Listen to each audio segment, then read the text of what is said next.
words he speaks are true. We're all humanary stew. If we don't pledge allegiance to the Black Widow.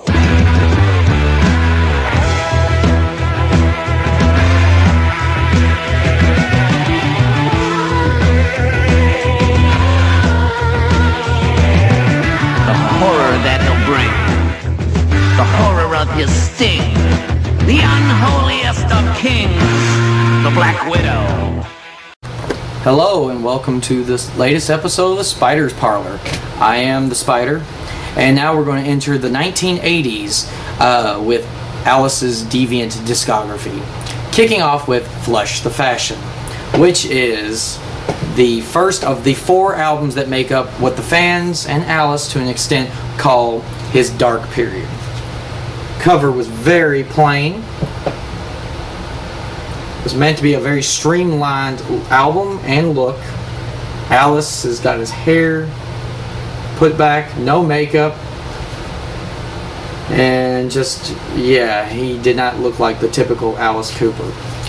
And that is exactly where, when I was younger, my father and I would actually equate the albums with the way he looked on stage. So we didn't like the way he looked during this period because we thought he was just very sickly looking, and he just no makeup, no really long hair. It was all tied up, and fake eyelashes and all these buttons, and I know punk was getting big at this point and everything else, and new wave, and so he tried a different look and everything. But we automatically would equate the songs with the way he looked on stage, and we weren't being fair to the albums, because there are some really good gems on here, especially on the 4th album of his his last album of the dark period, called Dada, which I'll get to later on. But Flush the Fashion has a few good gems on it. My favorite is Headlines, which is the closing song on the album. Another great favorite on here is Dance Yourself to Death, which is Alice's way of basically saying that he can't stand disco, and he's hoping that parents that are going out to the disco clubs and stuff are going to literally dance themselves to death. I love it. It's a quirky song. I would have loved to see. I'd love to see that one done live. The single from this was "We're All Clones," and I have to say I've always enjoyed that one. And then of course there's the cover of Talk Talk. And there's also Model Citizen. Another quirky one that I really like is Grim Facts. She likes to brush across my Levi's. She likes to watch it grow. Grim Facts. Every parent better know. Oh, I love it. But I have to say, Flush the Fashion is not a bad little album. It's definitely different for Alice in terms of a lot of the sounds. But it would not be the end of his experimental phases of music. He would continue this trend into the next album, Special Forces, and then follow up by Zipper Catches Skin, and then Dada, before Alice would finally kick the booze once and for all in September of '83, and then he would go into a temporary retirement of sorts, put his life back together, put his marriage back together, spend time with his family, and develop a new addiction for the alcohol, which was golf.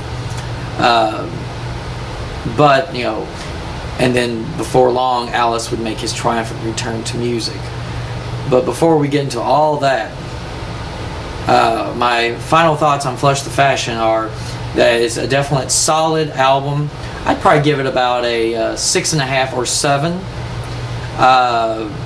It's got a lot of good to it.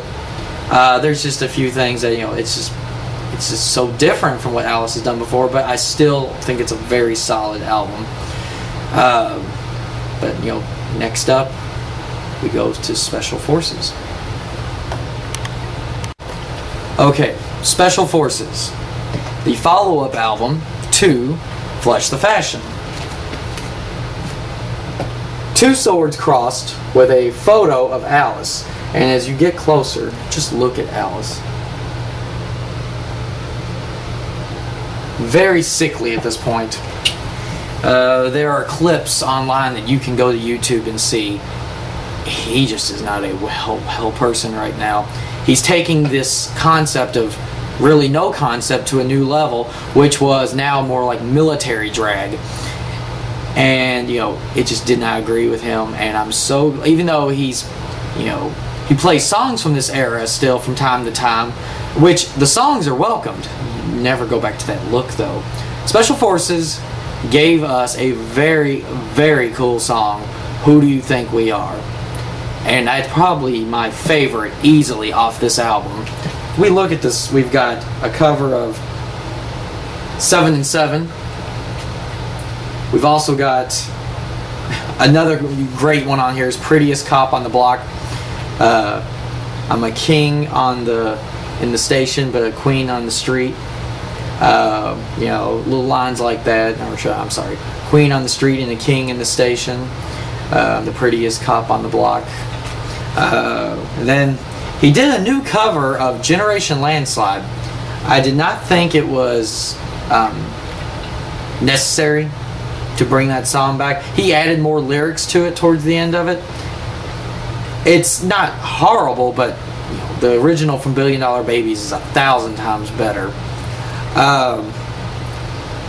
Probably one of the most original names of a song ever is Look at You Over There Ripping the Sawdust from My Teddy Bear. I mean, wow. No, I just, you know, there's no words to describe that.